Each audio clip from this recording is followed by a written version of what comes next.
Hi යාළුවනේ තාමත් ආදරේ මගේ channel එකට ඔයගොල්ලෝ පිළිගන්නවා. ඉතින් මේ තමයි මගේ පුංචි පුතාගේ කකුල. ඉතින් කකුලේ මහපට ඇඟිලි දෙකේ තමයි මෙන්න මේ විදියට ඔයගොල්ලන්ට පේනවා ඇති. රතු වෙලා දැන් නම් මේක හොඳයි. රතු වෙලා පොඩක් කහ පාටට වගේ පැසවපු ගතියක් වගේ තිබුණා. ඉතින් නියපොතු කපලා දවස් 2-3කට පස්සේ තමයි මේ විදියට මතු වුනේ. අපි ඉක්මනින් ડોක්ටර් ගාවට ගියා. එතකොට ડોක්ටර් කිව්වේ වැරදි විදියට නියපොතු කපපු නිසා තමයි මේ විදියට එයාගේ නියපොතු අයින දෙපැත්තේ හැම මේ විදියට රතු වෙලා පොඩි පැසව ගතියක් වගේ තිබුණාට කහ පාටට පැසවලා තිබ්බේ නැහැ. ඉතින් ડોක්ටර් කිව්වේ ඉක්මනින් ආවෙක හොඳයි. නැත්තම් දුරදිග ප්‍රතිකාර වලට යන්න වෙනවා කියලා පොඩි ක්‍රීම් එකක් විතරයි ගාන්න උනේ අපි ඉක්මනින් ගෙනිච්ච නිසා.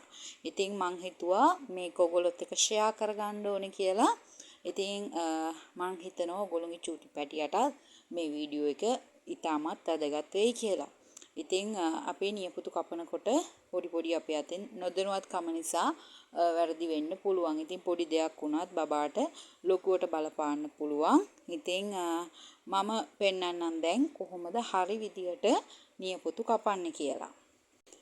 ඉතින් මට එච්චර චිත්‍ර බෑ ගණන් ගන්න එපා මගේ චිත්‍රේ. ඉතින් දැන් මේ තියෙන කකුල කියමුකෝ. ඉතින් මේ කළු පාටෙන් පෙන්නන්නේ වැරදි ක්‍රමය. මෙන්න මේ විදිහට අපි ගොඩක් වෙලාවට ගොඩක් අය පුරුදු වෙලා ඉන්නවා රවුන්ඩ් ෂේප් එකක් ගන්න.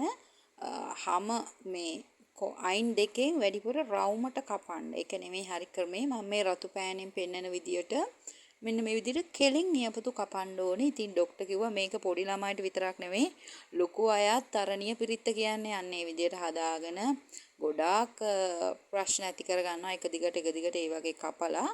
ඉතින් මෙන්න මේ රතු පාටින් මං කිව්වා වගේ කෙලින් කපන එක තමයි හරිම නියපොතු කපන විදිය. කවදාවත් බබාගේ නියපොතු රවුන්ඩ් ෂේප් එකක් එන්න කපන්න එපා. කෙලින් හිටින්න කපන්න.